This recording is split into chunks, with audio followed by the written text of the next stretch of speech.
good morning and assalamu alaikum to all. Am I audible? Hello? Am I audible to you? Yes, sir.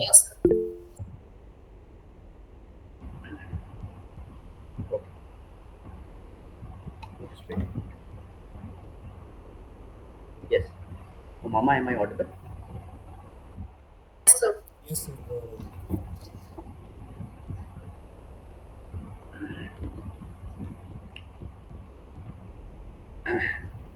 So, dear students, uh, thank you very much for joining the classes at this point of time, right? Uh, the agenda for today's class, as you know, is that I'm talking about unit number one of Islamic economics, and we are going through the fundamentals of Islamic economics. Last class, the focus was making you understand the core philosophies and principles of Islamic economics. Today, I would like to compare some of the key features of conventional economics and try to compare it with the Islamic economics. Now, when we talk about the conventional economics, I hope you understand. I'm talking about the capitalism, right? That is the conventional economic system is actually we will call it as capitalism. Now, what are the characteristics of capitalism? Now, if we talk about in a very simple language, capitalism has three main features. Right? Can anybody tell me what do you understand by this capitalist economic system? And I'm saying that it has some important features. Any idea from your side? Anybody out of you? Sir, the rich gets richer. Sorry, I'm not able to hear you. Hello, hello. Hello? Yes, yes, The rich gets richer and the poor gets poorer. please. Yes, right. But this is, why this is the outcome of the capitalist economic system. The important three important characteristic of capitalist or capitalism or capitalistic economy is number one, the ownership should be in the hand of private players. So private ownership of property is a very important characteristic of capitalism. So what you are saying, rich become richer and poor become poorer. Reason of rich become richer is the, the ownership lies in the hand of private players. Second important characteristic which leads to widening the gap between poor and rich is the wealth maximization, the concept of profit.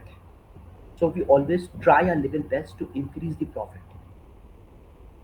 Third important thing is monopolistic competition and limited choice for consumers. This is another very important characteristic of capitalism. So competition and consumer choice are there, but they can be managed. They are superficial in nature. So superficiality in competition and consumer choice, private ownership, and pursuit for personal profit. Right? These are the three important characteristics of capitalism that we all have to understand. Right? So when we talk about the capitalism or capitalistic economy or conventional economy, the competition, the role of government, regulation, and public versus private ownership. These are important points that we have to understand. आप लोगों ने जो भी पढ़ा है आपने देखा होगा कन्वेंशनल इकोनॉमिक्स में वलीद साहब ने या तारक साहब ने जो भी आपको पढ़ाया होगा वो it is basically giving you the knowledge of competition, what type of competition exists in the market. Then they also talked about the role of government and various regulations. They have already discussed with you about the type of ownership and all. That is the core concept of capitalist economy. There is where the entire economics lies.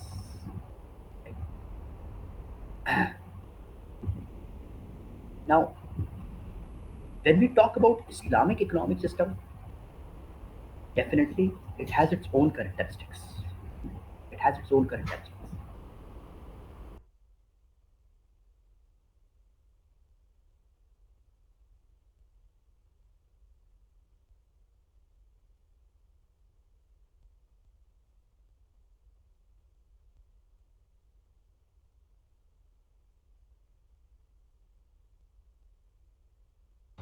Just hold for a minute.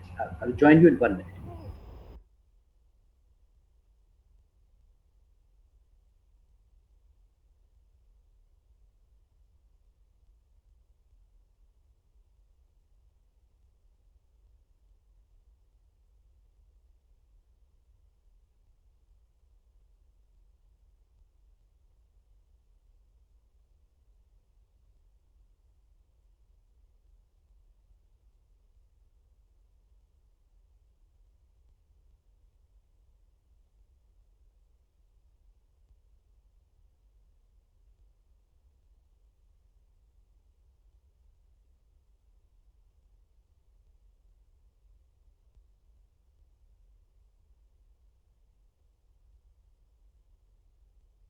Yes, please. So now this is the time that I will talk about Islamic economic system in comparison to capitalist economic system, conventional economic system. Now, when we talk about the Islamic economic system, when we talk about the Islamic economic system, we define them as a system where any activity which is commercial, economical, and with financial purpose. No doubt about it that Islamic economic system also talk about those activities which are purely commercial, economical, and financial, and with financial purpose. But now the but start is very important. But the priority, the importance will be given to social benefit to mankind. That is the Islamic economics. So Islamic economics also perform the same activities which conventional economics is doing. The only difference is the goal, the agenda, the aim. And the aim of Islamic economic system is social benefit to mankind. How do you provide the social benefit to mankind? That is the core concept of Islamic economics. Yesterday, you have seen all our discussion about equitable distribution and narrowing down the gap between public and poor and rich, the, the debate between public ownership, private ownership. All these points are in favor of the social benefit to mankind. So Islamic economics is not about profit maximization. Islamic economics is all about the welfare of humankind without any discrimination. Without any. Yeah. So uh, now, how do we attain all these benefits? Definitely, our religion, Islam, right? The Sharia, the guidelines, provided us the principles of Islamic economics. We have these principles which are derived from Quran. We have these principles which are derived from the actions of Prophet Muhammad sallallahu alaihi wasallam, right? Which is in the form of the ahadith. All these are the guidelines which set the basics of Islamic economics. Now, what does it do? It provides us a balanced view. Number one, what it provides? It provides us a balanced view. What type of balanced view? Balanced view about public versus private ownership. Balanced view about the existence of market forces, and balanced view about the creation of profit and wealth. ये जो तीन चीजें मैंने अभी आपके सामने बताई, how do we manage them? The principles of management are derived from the sources of religion, the sources of Islam, which is, you all know, the core, the source, the number one, the primary source, which is the holy book, Quran, and number two is the doings of Prophet Muhammad, which are in the form of ahadith. And all these things are there. Time to times, meanings and interpretations are drawn from different procedures, which you might have learned in your paper of basics Islamic finance. I don't know how many of you are aware of ijtihad and the other methods which are used in developing principles and guidelines based on Islam and Sharia. So, in summary, what I mean to say is that Islamic economics is based on the principle which sets a balanced view on public and private ownership, on the market forces and profit creation. This is done under certain restrictions. Now, that is very important. Number one restriction is the good and bad, what has been given to us by our holy book Quran. which is given us by Sharia, and that is a divine restriction. The restrictions which are provided to us by Almighty Allah, the God, कि हमें ये करना है और ये नहीं करना. Now there are certain restrictions which are provided by the government of that state. Yeah. For example, if we are operational in India, the Indian government, what is legal and what is illegal. So if something is illegal from the government's point of view, that is not allowed at all. So government restrictions are an explain. And third, which is very very important system, we call it moral consideration. That is our value system, which we inherit from our parents, which we learn from our schools and colleges, which we learn from the experiences of others, that shapes our moral system. So moral consideration is important. So number one, divine, that is the God, the Almighty Allah. Number two, the law, that is the restrictions by the government. And third, that is the moral value system which we develop. Some points of it we inherit, some point of it which we develop from our studies and from our education. That are some of the important elements of Islamic economics.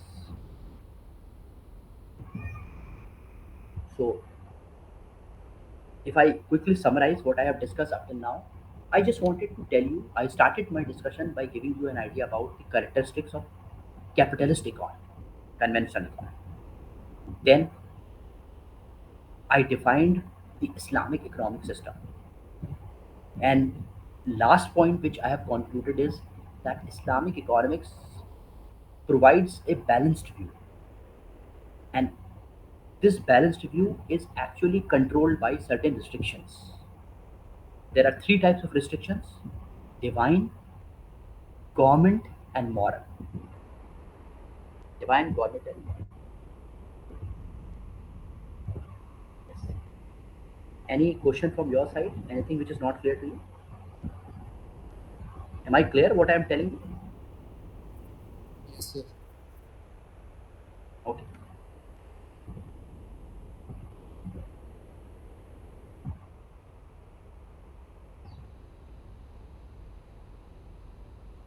Now, may I have attention, please? Very important thing is, what are the core elements of Islamic economic system? So, you may please note it down if possible. The elements of Islamic economic system. The heading is elements of Islamic economic system. The number one element in Islamic economic system is Islamic jurisprudence. Now, that's a very important thing. Islamic jurisprudence. That is the legal system that we have. Islamic jurisprudence, the rules and regulation. So in technical languages, jurisprudence. So Islamic jurisprudence is one of the fundamental element of Islamic economic system. Number two is Islamic banking, the banking system, which is again based on Islamic principles, so we call it Islamic banking. Number three, it's not only the banking system, the entire financial institutions, so we call it as Islamic finance. अब देखिए यहाँ से एक बात बिल्कुल clear हो गई है कि Islamic banking and Islamic finance are two different elements all together, are two different concepts. That needs to be clear. ठीक है, ये आपको क्लियर होना चाहिए because you are a student of Islamic banking and finance. So if you go in any interview and they will ask you the difference, you should have a clarity. So can you, anybody out of you, tell me what is the difference between Islamic finance and Islamic banking? What is your understanding on this issue? How far finance is different from banking?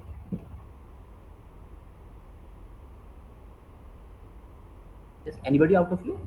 Am I audible?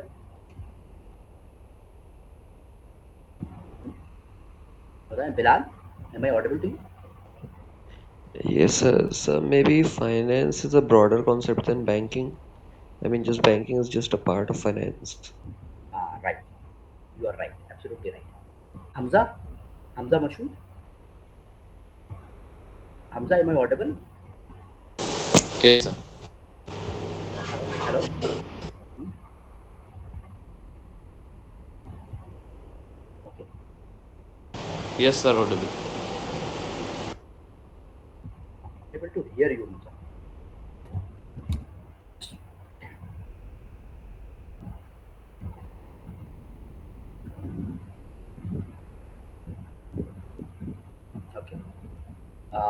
Vidal, what is your point of view?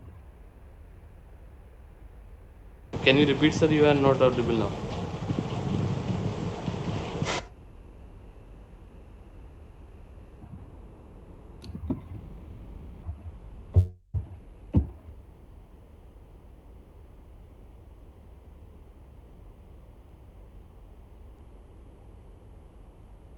Mama, what do you say about this?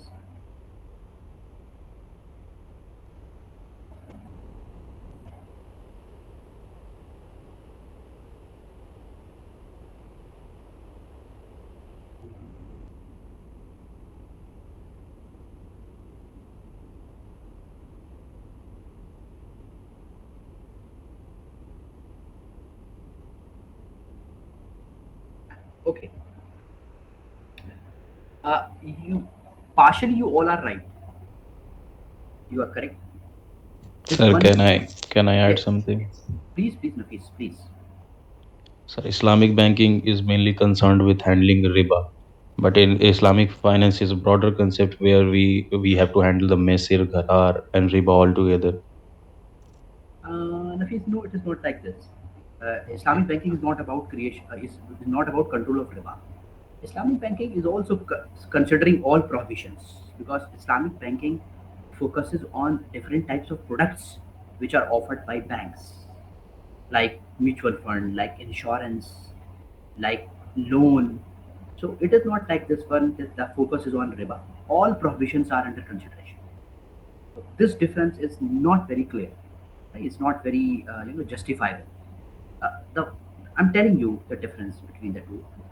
First point is very clear that when we talk about the scope of Islamic finance is much broader than Islamic banking. Rather than Islamic banking is a subset of Islamic finance. One thing is very clear. Islamic finance talks about all the aspects of financial system, which includes the institutions, which includes the all monetary and economical aspects, right? Like for example, bank did not Islamic banks, if I say right from the start, they did not talk about the microfinance and they did not talk about the social financial aspects. They are only concerned about specific products. Now, when we talk about Islamic finance, it talks about each and everything. It talks about microfinance, it talks about social insurance, it talks about other aspects of economy too. So Islamic finance covers quite a large number of aspects of Islamic economic system, and that is why when we talk about Islamic economic system, we focus on Islamic finance in a more skilled way, whereas Islamic banking is a more specified institutions which handle a particular type of products. ये इसमें खास difference है जो आपको याद रखना है जो आपको समझना है.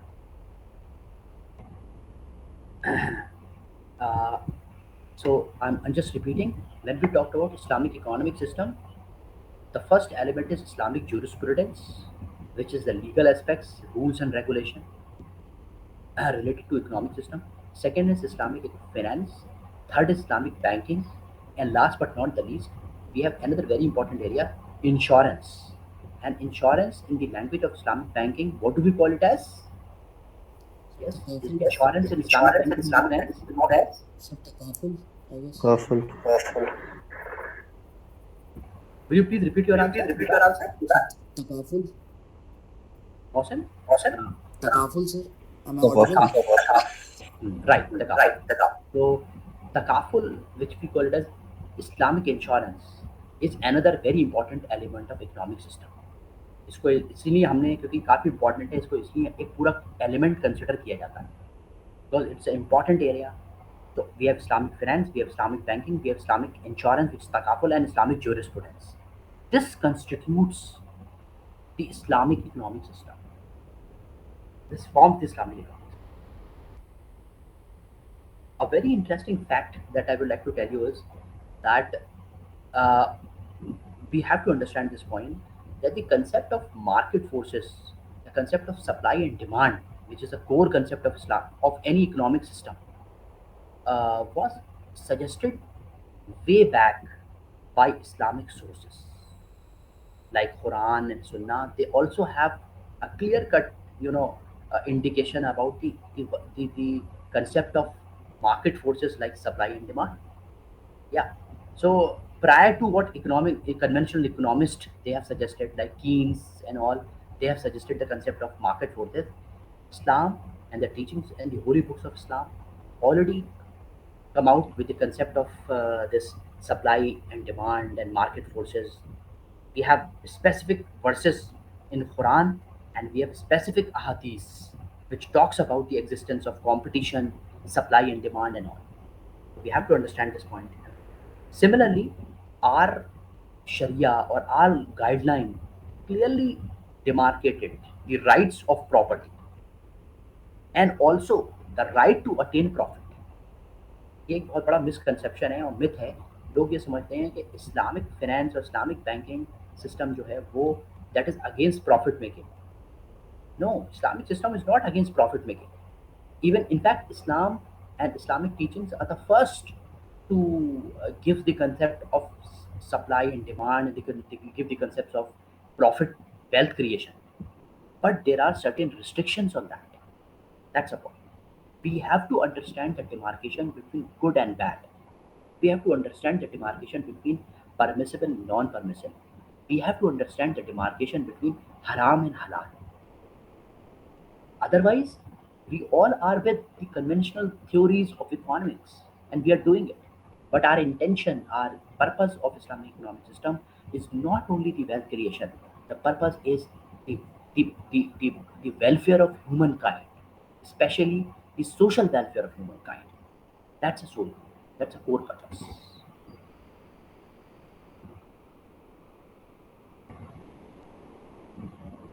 So if we talk about Islamic economic system, we talk about halal and haram, we talk about equitable distribution, we talked about cooperation, we talk about brotherhood, and we talk about justice.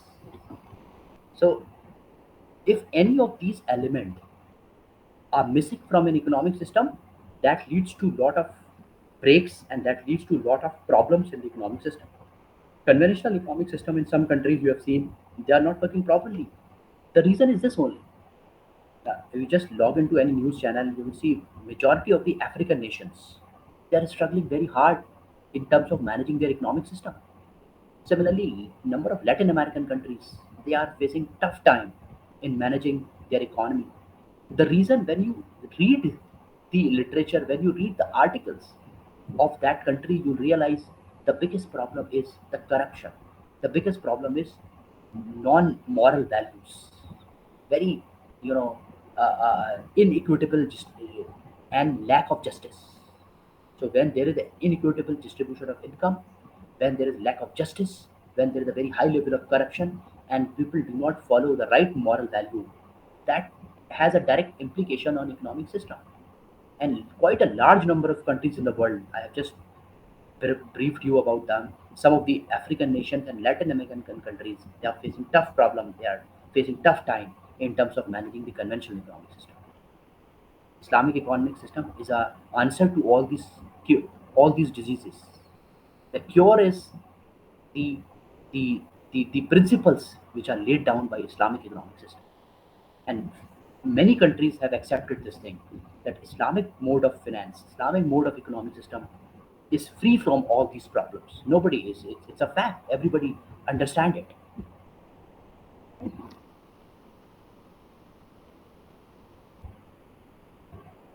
Now, when we talk about the economics, you have learned in your paper of conventional economics with Wali Sahab and Tariq Sahab has already briefed you factors of production. So if you recall your factors of production in conventional economics, what are they? What are the factors of production in conventional economics? Can you recall factors of production? Do you understand what is factors of production? So land, labor, capital. Will you please repeat your answer? I'm sorry, I'm not able to hear. So land, labor, capital. Right. So, Bilal, if I ask you, what do you understand by factors of production? ये बड़ा technical term है factors of production. ये होता क्या है? अगर मुझसे कोई 6th class का student ही पूछ रहा है, what is factors of production, तो उसे क्या कहूँ? What are they? So these things are required in order to produce anything. I mean, Ah, capital is invested and land is required for factories, and right, right, labor right, is right, absolutely right. These are the inputs to economic system. ये inputs हैं जो economic system को run करने के लिए चाहिए होते हैं. So if a student of class 6 asks this question to me, what are factors of production? What do you mean by factors of production? The simple answer is that these are the inputs to economic system, without which a system will not work. So when we talk about Islamic economics point of view, there are three factors of production.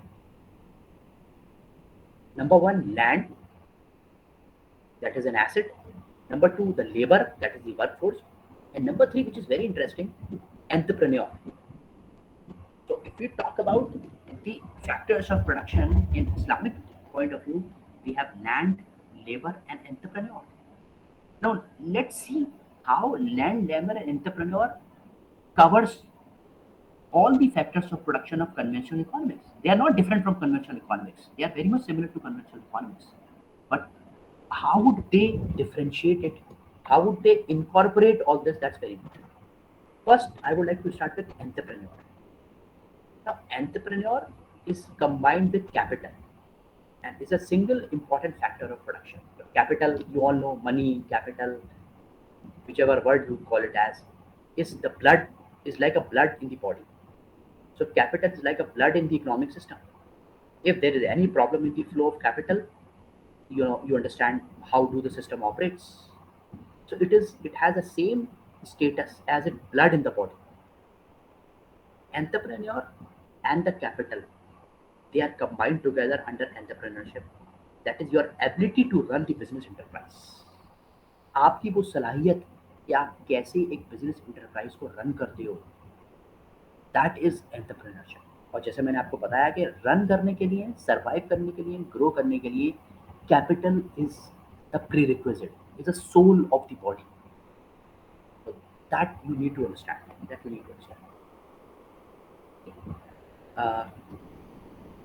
Another very important thing is about the land. I hope it's clear to all of you. Land here actually stand for the various assets like machinery, equipment, and all the other assets that belongs to property. Land here stands for the property. So property encompasses all the tangible element of the economic system. ये वो चीज़ें हैं जो physical, ये वो चीज़ें हैं जिनका होना ज़रूरी है हमारे यहाँ. ये बहुत इंपॉर्टेंट चीज़ है जो मैंने वर्ड यूज़ किया, टेंजिबिलिटी. क्योंकि इस्लामिक फाइनेंशियल सिस्टम जो है वो टेंजिबिलिटी को प्रमोट करता है, एंड इस्लामिक फाइनेंशियल सिस्टम इनटेंजिबिलिटी को डिस्करेज करता है.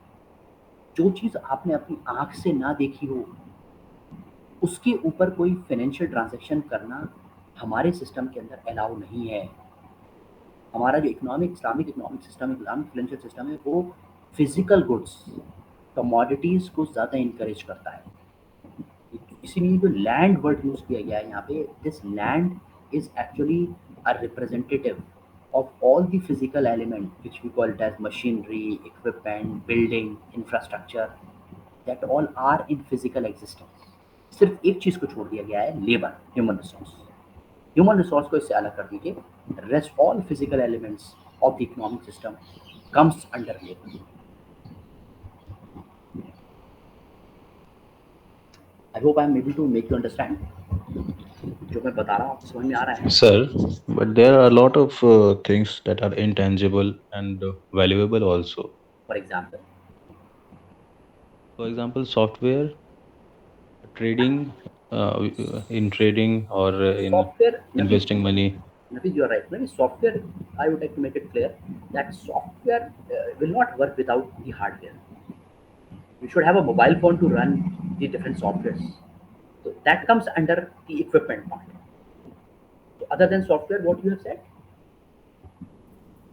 Yes, Nafis? Yes, Nafis. Investment in cryptocurrency. That all comes under capital. All investment, all whatever denomination it would be, it's a correct cryptocurrency or it would be any other type of, it all comes under entrepreneurship. That is your skill of managing the organization. Capital. Yes. Anything else? Mohsen? you would like to add something?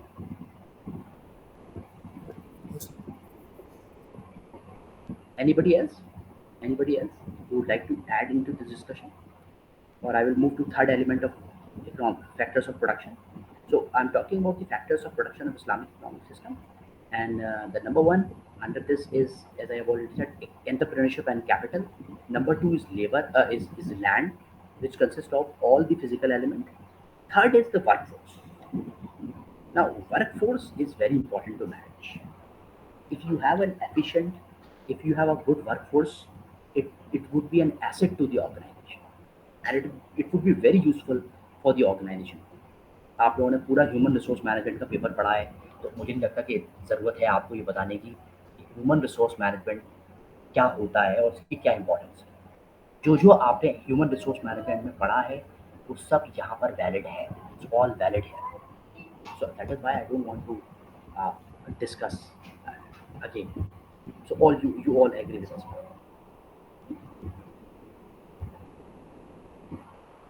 Oh, Mama, how long I am allowed to take your class? You have a class of Javi Sahab at what time?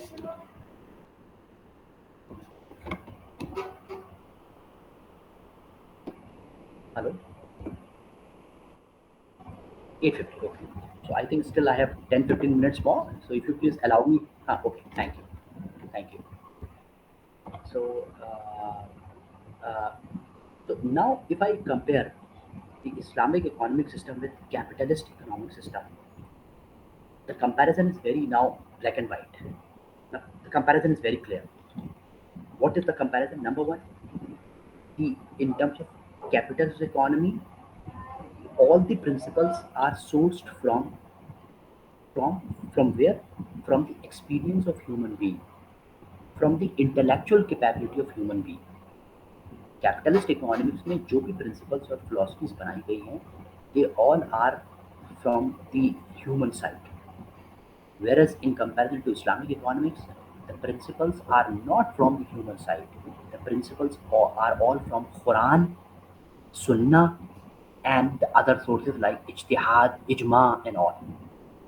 So, आप लोगों ने थोड़ा बहुत basics of Islamic finance में या तारिक साहब ने कुछ आपको ये बताया है, the concept of ijma, the concept of ijtihad and other things? कुछ पढ़ा है आप लोगों ने?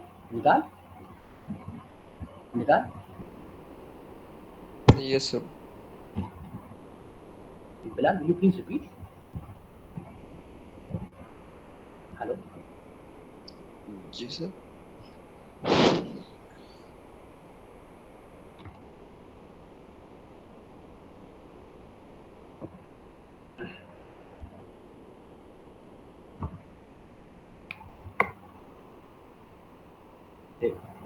इसमें कुछ प्रॉब्लम हो रही है। हाँ, आप एक बार दोस्तों रिपीट करेंगे, क्या कह रहे हैं?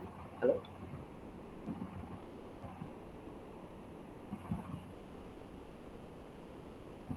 अच्छा, you have learned it. Okay, good. So these are why I am emphasizing too much that these are some fundamental which the student of Islamic banking and finance must know. This is under the category of requirement.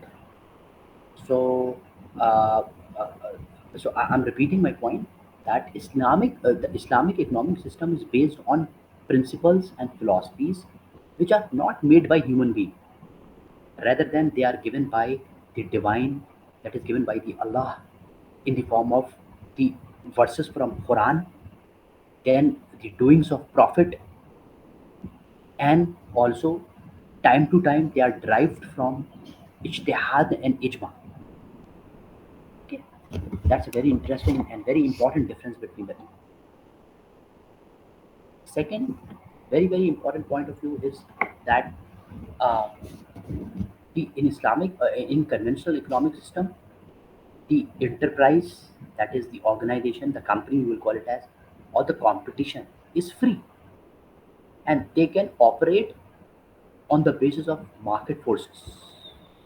Whereas in case of Islamic economic system, the competition, the enterprise is controlled by the guideline given by the religion, that is Sharia. That's very important. So there are specific guidelines from Sharia time to time how to manage the corporate, the enterprises, the companies, and accordingly we have to work on that. Third very important difference is uh, the capitalist economic system, as you all know, is based on the concept of wealth maximization without any restriction. Islamic economic system is not against profit. हम लोग profit के against नहीं हैं, but we have a profit motive, that too from halal source of income. So we have halal, we have permitted, we have permissible sources of income, permissive sources of profit. That is the most important thing that you have to understand. Capitalist economic system does not talk about the equitable income distribution. There is no concept of equitability as far as distribution is concerned. Whereas in Islamic banking system, equitable distribution of income is a prerequisite, because Islamic economic system work for the welfare of humankind, and it is not only working for the profit maximization. Right? Uh, then, last but not the least, very important difference is the capitalist. Is the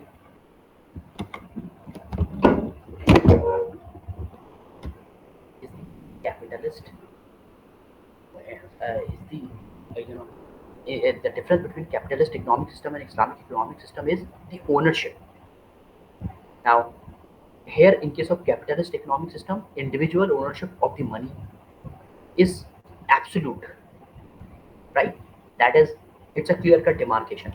Whereas in case of Islamic economic system, the ownership of money and capital is purely relative. It's not absolute, it's relative.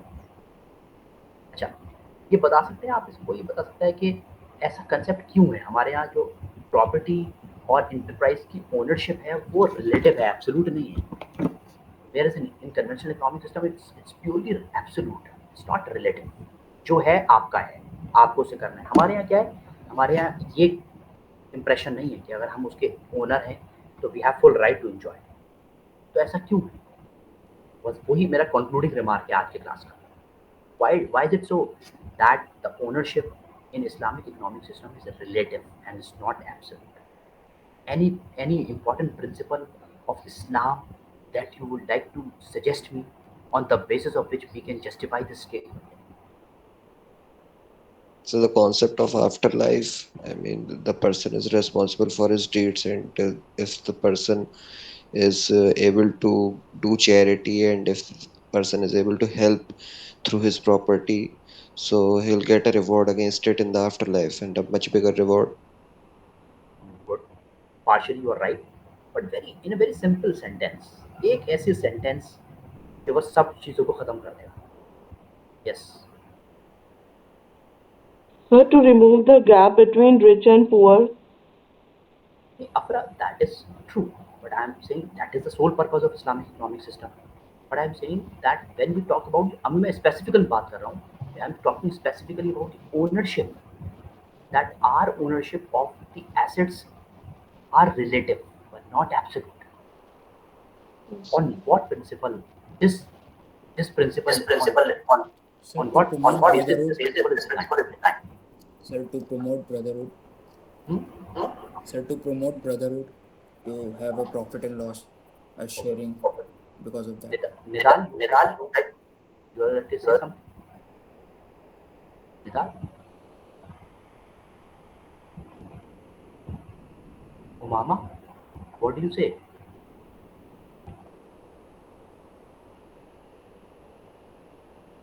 The last statement which I would like to say, which is a holy words from Quran, that everything in this world has to finish, has to get out from it, right? Everything is in this world. There is nothing permanent in this world. Everything will have to leave. And all things in this world belongs to Almighty Allah. The final owner of each and everything in this world is who? Is the Almighty God, the Allah. Now, when the ultimate owner of each and everything is Almighty Allah, we are having an ownership relative to that. हमें एक particular time के लिए कोई ownership दी गई. मैं आपका teacher हूँ यहाँ पर, तो ये मेरा कोई परमानेंट वो कोई है कि मैं आपका हमेशा टीचर रहूँगा. एक पीरियड है, मैं आपका टीचर हूँ. जब हम सब यहाँ से ख़त्म हो जाएंगे तो मैं आपको कुछ भी नहीं रहूँगा. जब डे ऑफ जजमेंट होगा तो मैं आप इस पीछे खड़ा हूँ, हो सकता है आप उससे आगे खड़े हो।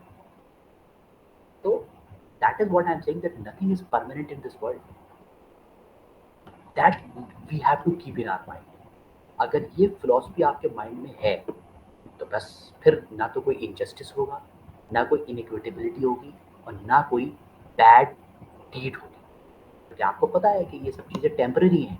The temporary nature of ownership should always keep in your mind. और यही नहीं होता, यही चीज़ पर सबसे ज़्यादा जो खतरनाक है और सबसे ज़्यादा जो नुकसान पहुंचाती है वो यही चीज़ पहुंचाती है। जब भी आदमी किसी पावर के साथ आता है और पावर में बैठता है तो बस वो power goes to the head. कहते हैं ना, एक पुरानी प्रिंसिपल है कि पावर गोज टू हेड, और हेड पे जब हो जाती है पावर तो that it eliminate the difference between temporary and permanent. फिर वो आदमी ये समझ लेता है कि मैं तो परमानेंट हूँ, मैं टीचर हूँ तो मैं तो ये समझ लूँ कि मैं परमानेंट हूँ, मैं जैसा चाहूँगा आपकी मार्किंग करूँगा, आप क्या कर लेंगे मेरा। लेकिन अगर ये सोच मेरे अंदर परपिचुएट हो जाती है कि ऐसे, तो फिर the things will be all डाली। मैं फिर I will do injustice, I will do discrimination, I will work against the principle of brotherhood and cooperation. और जहाँ मुझे ये ख्याल रहा कि नहीं नहीं, ये तो एक टेम्पररी चीज़ है और मेरी इसमें ड्यूटीज़ ये हैं और आपकी ड्यूटीज़ ये हैं, और मुझे अपनी ड्यूटीज़ के साथ जस्टिस करना है, बस फिर वहीं पे वो सारी चीज़ें अपने आप ऑर्डर में आ जाती हैं। ये जो अलमाइटी जो वर्ड्स है वो जो कुरान की, द थिंग्स आर, है ना, कुल्लू इंसान ज़ायक़तुल मौत, कुरान के वर्ड्स है ना, everything has to die at one day, everything is temporary, nothing is permanent, and we have to leave one day or the other. Okay, so with this concluding remark, I would like to end up my today's lecture. I hope that you are able to understand what I am describing. आया ना समझ में आपके जो मैंने आपको बताया? और आपको समझ में आ रहा है इस्लामिक इकोनॉमिक सिस्टम के बारे में? Yes, sir. Okay, I will connect you, I will join you again tomorrow at a specified time. And I'm extremely thankful to Umama for coordinating the class and making me aware of. Yes. Thank you very much.